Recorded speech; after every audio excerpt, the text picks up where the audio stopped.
ये आकाशवाणी है। प्रस्तुत है कार्यक्रम सुर्खियों में। इसके अंतर्गत सुनिए प्रधानमंत्री का संयुक्त अरब अमीरात का दौरा, सुदृढ़ होते द्विपक्षीय संबंध पर चर्चा। इसमें भाग ले रहे हैं पूर्व राजनयिक अनिल त्रिगुनायत और पत्रकार मानस भुइयां। एम्बेसडर त्रिगुनायत, पिछले कुछ सालों में हमें देखा कि भारत और यूएई के रिश्ते में काफी तेजी आई है। अभी पीएम ने यूएई का दौरा किया। इस दौरान काफी इंपॉर्टेंट डिसीजंस लिए गए। तो आप पीएम नरेंद्र मोदी का जो यूएई विजिट है कैसे देखते हैं? देखिए, जब प्रधानमंत्री मोदी जीत कर आए थे तो सबसे पहले जो वेस्ट एशिया का, पश्चिमी एशिया का जो देश उन्होंने विजिट किया वो यूएई था। और उसके बाद में वो ये उनकी 5वीं विजिट है जिसमें वो अब आए हैं वहां पर। तो मैं ये समझता हूं कि इससे ही अंदाजा आता है कि किस तरह से यूएई हमारा जो एक ट्रांजैक्शनल रिलेशनशिप हुआ करती थी वो आज एक कंप्रहेंसिव स्ट्रेटेजिक पार्टनरशिप बन गई है, जिसका मतलब है कि defence, security, trade, investments, cyber security, all other domain सारे कुछ इंक्लूडेड उसके अंदर हो जाते हैं। तो ये हमारा एक इम्पोर्टेंट रिलेशनशिप है। इसका श्रेय मैं समझता हूँ प्रधानमंत्री मोदी को खास तौर से जाता है।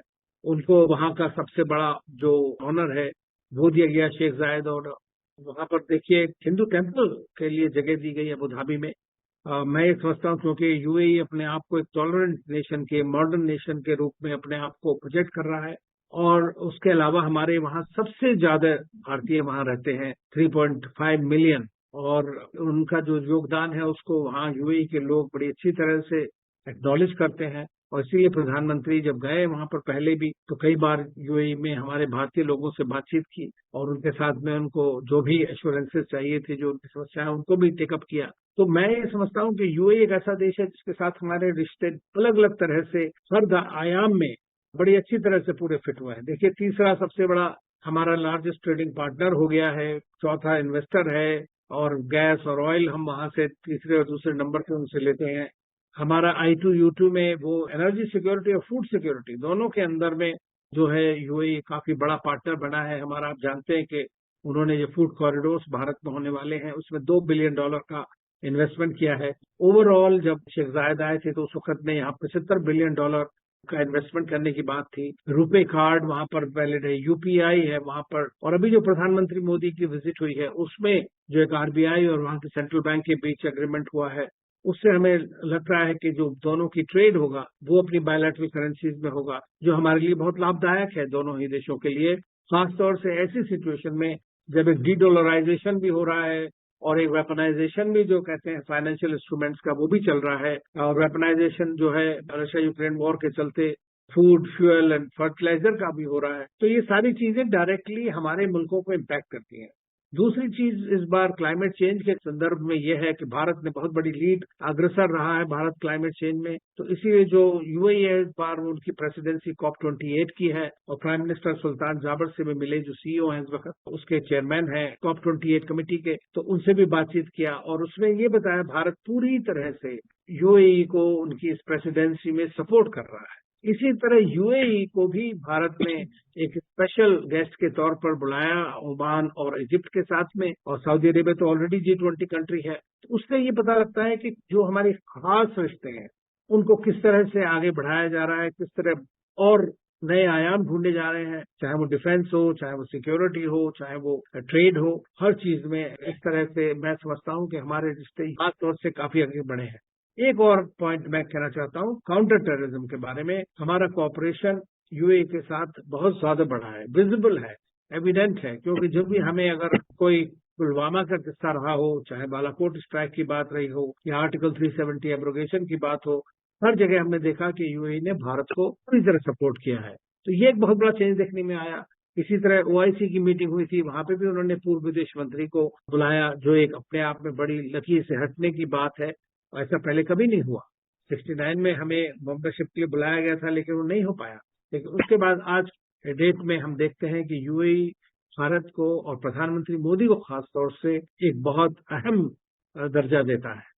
एम्बेसडर त्रिगुनायत जी, हमने देखा भारतीय रिजर्व बैंक और संयुक्त अरब अमीरात के सेंट्रल बैंक ने सीमा पर लेन देन के लिए स्थानीय मुद्राओं के उपयोग को बढ़ावा देने के लिए और उनके भुगतान और संदेश प्रणालियों को वापस में जोड़ने के लिए एक रूपरेखा स्थापित करने के लिए 2 समझौता पर हस्ताक्षर किया।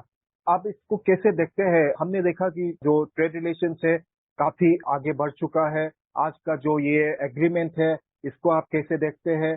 हमने विशेष रूप से जो व्यापार समझौते पर हस्ताक्षर करने के बाद व्यापार संबंधों में बड़ा उछाल देखा। ओवरऑल जो इकोनॉमिक ट्रेजेक्टरी है दोनों देशों का, जो आज जो एग्रीमेंट्स हुए हैं, इन दोनों चीज को कैसे देखते हैं? देखिए, मैंने जैसे पहले कहा कि यूएई हमारा तीसरा सबसे बड़ा ट्रेडिंग नेशन पार्टनर है। हमारा भी वहां पर बहुत ज्यादा इन्वेस्टमेंट है, हमारी 5-6 हजार कंपनियां हैं वहां पर। तो इस तरह की सिचुएशन में जब आप देखते हैं और इन्वेस्टमेंट और ट्रेड की बात होती है, तो जब दो अपनी ही करेंसीज में, जो रुपये और रियाल के बीच में जब एक एग्रीमेंट हुआ है कि किस तरह हम अपने ट्रेड को नेशनल करेंसीज में इस्तेमाल करेंगे, तो उससे हमारी ट्रांजैक्शन कॉस्ट बहुत कम हो जाती है, डिपेंडेंसी दूसरे थर्ड कंट्री की करेंसी के ऊपर खत्म हो जाती है। और खासतौर से तीसरा आप सोच सकते हैं, थर्ड लार्जेस्ट यूएसए और चीन के बाद में तीसरा लार्जेस्ट ट्रेडिंग पार्टनर होने की वजह से ये बहुत इंपॉर्टेंट है और इसका बहुत बड़ा फर्क पड़ेगा। खास तौर से जब एक मैकेनिज्म बन जाएगी, उन्होंने ऑलरेडी वहां पर यूपीआई हो, रुपे कार्ड हो, या इस तरह से जो उनको के 60-70 तक तो इंडियन रुपी वहां पर लीगल टेंडर था इन सारे गल्फ कंट्रीज में। तो अब ये एक तरह से उतर की तरफ ही वापस जाने की बात हो रही है और ये मैं समझता हूँ बहुत अच्छी पहल है, क्योंकि हम देख रहे हैं कि दुनिया में इस वक्त एक डीडॉलराइजेशन का वो भी चला हुआ है। लोगों का कॉन्फिडेंस जो है यूएस डॉलर और दूसरी करेंसी या जो लिबरल इस तरह के सिस्टम्स थे, स्विफ्ट वगैरह, उससे काफी कुछ एक डर सा बैठ गया लोगों को। तो इसलिए सब एक ऑल्टरनेट बायलैटरल मैकेनिज्म्स जो है बढ़ रही हैं। भारत ने ऑलरेडी 19-20 कंट्रीज के साथ में इस तरह के एग्रीमेंट साइन किए हुए हैं और ये एक बहुत अच्छी शुरुआत है। आपने भारत और यूएई के बीच में जो डिफेंस रिलेशन है उसके बारे में थोड़ा बताया, लेकिन हम लोगों ने देखा दोनों सैनिक जो एक्सरसाइज है वो भी काफी कर रहे हैं आजकल। ये जो डिफेंस रिलेशन को आगे बढ़ाने के लिए दोनों देशों ने अभी को प्रोडक्शन और को डेवलपमेंट ऑफ मिलिट्री प्लेटफॉर्म्स का भी डिसीजन लिया है, उस तरफ काम कर रहे हैं। आपको ओवरऑल जो यूएई और भारत का जो डिफेंस कोऑपरेशन है उसका जो ट्रेजेक्टरी को आप कैसे देखते हैं? देखिए, जब हमारा स्ट्रेटेजिक पार्टनरशिप एग्रीमेंट हुआ तो उसके साथ में डिफेंस कोऑपरेशन एग्रीमेंट और ये डिफेंस में कोलैबोरेशन जो होता है वो एक बहुत इम्पोर्टेंट आयाम होता है स्ट्रेटेजिक पार्टनरशिप का। और भारत और यूएई हालांकि हमारे सदियों पुराने संबंध हैं और मैरीटाइम कोऑपरेशन काफी बड़ा पुराना है ट्रेडिंग का, लेकिन ये जो इस तरह का आज के मॉडर्न संदर्भ में जो स्ट्रेटेजिक कंपटीशन चल रहा है उसमें यूएई इंडो पैसिफिक में भी काफी इम्पोर्टेंट महत्व रखता है। और हमारा और फ्रांस और यूएई का एक ट्राइलेटरल कोऑपरेशन है, उसके अंदर में भी डिफेंस को काफी बड़ा दिया है दर्जा, ताकि किस तरह से हम अपनी कोलैबोरेशन को रखें ताकि एक साथ तीनों मिलकर के जो है सेफ्टी, सिक्योरिटी, स्टेबिलिटी की तरफ आगे बढ़ सकें। अभी कुछ सालों में आपने देखा होगा कि काफी हमारा एक्सचेंजेस हुए हैं, चाहे वो एक्सरसाइजेज हों, बायलैटरल हों, रीजनल हों या मल्टीलैटरल हों। तो उसमें दोनों तीनों ट्राइलेटरल एक्सरसाइजेज हुई हैं। पोर्ट ऑफ कॉल पे हमारे शिप्स जाते हैं, हमारी फोर्सेज, उनके काफी लोग हमारे यहाँ ट्रेन करते हैं। और इस तरह से कई तरह की जो एक्सरसाइजेज होती है उसमें हम लोगों ने पार्टिसिपेट किया। इससे एक तरह का इंटरऑपरेबिलिटी जो है बढ़ती है। दूसरी चीज ये है कि को प्रोडक्शन एंड जॉइंट मैन्युफैक्चरिंग पे सभी देशों का आजकल बल है। भारत भी मेक इन इंडिया में काफी इंटरेस्टेड है और उसको सपोर्ट करता है यूएई। ये एक अच्छी बात है। फिर उसके अलावा वो लोग एक भारत की कई चीजों को खरीदने में भी इंटरेस्टेड दिखाया है उन्होंने, चाहे वो तेजस हो, चाहे वो ब्रह्मोस मिसाइल्स हो। तो अगर ये इस तरह का होगा, हम ऑलरेडी उनको काफी कुछ सप्लाई कर रहे हैं, तो अगर ये होता है तो एक और भी अच्छी बात है। इवेंचुअली को प्रोडक्शन आप कहीं भी करें, थर्ड कंट्री में एक्सपोर्ट करना जरूरी है। भारत में भी जो है प्रधानमंत्री ने और हमारे रक्षा मंत्री ने एक टारगेट सेट किया हुआ है $5 बिलियन का एक्सपोर्ट्स का, तो वो जल्दी मिल जाएगा इससे। तो ये इससे दो चीज दिखती है, एक तो ये कि आपकी कैपेबिलिटी, ये प्रोजेक्शन होता है बाहर में कि भारत भी एक ऐसा देश है जो अच्छी चीजें एक्सपोर्ट कर सकता है, जो कम्पिटिटिव है दुनिया। तो ये रिलेशनशिप बहुत आगे बढ़ने वाली है मैं समझता हूँ, अब खास तौर से इंडो पैसिफिक के संदर्भ में और खास तौर से वेस्ट एशिया के ओवरऑल स्टेबिलिटी के संदर्भ में। एम्बेसडर टिग्रानस जी, प्रधानमंत्री नरेंद्र मोदी जी ने विशेष रूप से खाड़ी के सेक्टरों को विशेष रूप से संयुक्त अरब अमीरात, Saudi Arabia, Qatar, Iran, Bahrain के साथ जो भारत का संबंधों को मजबूत करने पर काफी ध्यान केंद्रित किया है। जब वो 2014 में प्रधानमंत्री बने तो आप ये जो पॉलिसी कैसे देखते हैं, जो भारत ने जो गल्फ रीजन के साथ काफी संबंध मजबूत किया पिछले 9 साल में? मैं ये कहूंगा कि प्रधानमंत्री की विदेश नीति में वेस्ट एशिया के साथ जो हमारी एक्ट वेस्ट पॉलिसी है, ये शायद सबसे ज्यादा सक्सेसफुल रही है। वो सब इसलिए कि हमारे सारे मुल्कों के साथ में जितने भी हमारे की पार्टनर्स हैं, उनके साथ हमारे स्ट्रेटेजिक पार्टनरशिप बनी। पहले खाली ट्रांजैक्शन होती थी कि भाई वो ऑयल दे रहे हैं, हम खरीद रहे हैं, गैस दे रहे हैं, हम खरीद रहे हैं, हमारे लोग वहां पर हैं तो हम वेलफेयर की बात कर रहे हैं, उनका रेमिटेंस आ रहा है। आज की डेट में हम defence security, cyber security, health security, technology transfer, ये सारी बातें कर रहे हैं, एजुकेशन है, हेल्थ केयर है। तो इस तरह की बातों में मैं समझता हूँ हमारा रिलेशनशिप इन सारे मुल्कों के साथ में काफी अच्छी तरह से बढ़ा है, खासतौर से यूएई के साथ और ओमान है। पहले क्या था, 34 साल तक कोई हमारे प्रधानमंत्री यूएई नहीं गए थे, जबकि 2-2.5 घंटे की दूरी पर ये देश है, इम्पोर्टेंट देश हमारे लिए। सारा रीजन हमारे लिए बहुत इंपॉर्टेंट है, एनर्जी के लिए हो, चाहे इकोनॉमी के लिए हो, चाहे एक्सपेट्रिएट्स के बारे में हो। तो वो नहीं हुआ। अब प्रधानमंत्री मोदी बार बार गए वहां पर, जगह जगह लीडर्स के साथ मिले, एक पर्सनल केमिस्ट्री बनी, एक साथ सारी, क्योंकि अरब कंट्रीज में मैं बता दूं आपको कि पर्सनल केमिस्ट्री जो होती है लीडर्स के साथ में, उससे सारी ताले खुल जाते हैं। और ये एक प्रधानमंत्री मोदी की बड़ी खासियत मैंने देखी है कि वो जब भी जहां जाते हैं उसको एक तरह से अपना बना लेते हैं, उनके साथ बात करते हैं, उससे चीजों को आगे बढ़ना बड़ा आसान हो जाता है। तो ये डिप्लोमेसी के लिए एक बहुत बड़ी सीख है। और जब वहां जाते हैं तो वो नेचुरली है कि हमारी डायस्पोरा डिप्लोमेसी है, उन लोगों से मिलते हैं, उनके वेलफेयर की भी बात करते हैं।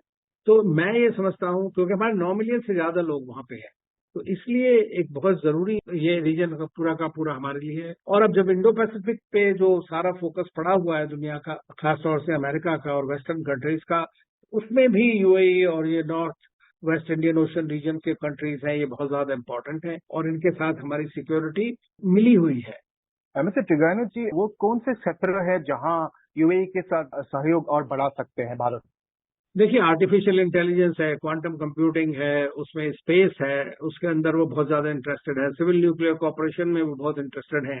ऊपर से जो अब नई टेक्नोलॉजीज आ रही हैं, उसमें क्या हम कोलैबोरेशन कर सकते हैं। और मैं समझता हूं कि हमारा रिफाइनिंग में उनका इन्वेस्टमेंट बढ़ सकता है और ज्यादा इंडिया में, या उनका एक्सपोर्ट है थर्ड कंट्री हमारा, उनके साथ मिलकर के, फ्रांस के साथ, नए अफ्रीका में, दूसरे कंट्रीज में हम लोग साथ मिलकर के काम कर सकते हैं। एनर्जी सिक्योरिटी, फूड सिक्योरिटी, इन सारी चीजों के लिए नए नए चैलेंजेस हैं। क्रॉस बॉर्डर टेररिज्म के बारे में पाकिस्तान का जो है ऑलरेडी हमारा कोलैबोरेशन है, लेकिन वो और ज्यादा बढ़ सकता है। इंटेलिजेंस कोऑपरेशन और स्ट्रांग हो सकता है। तो मैं समझता हूं कि सब चीजें चल ही रही हैं।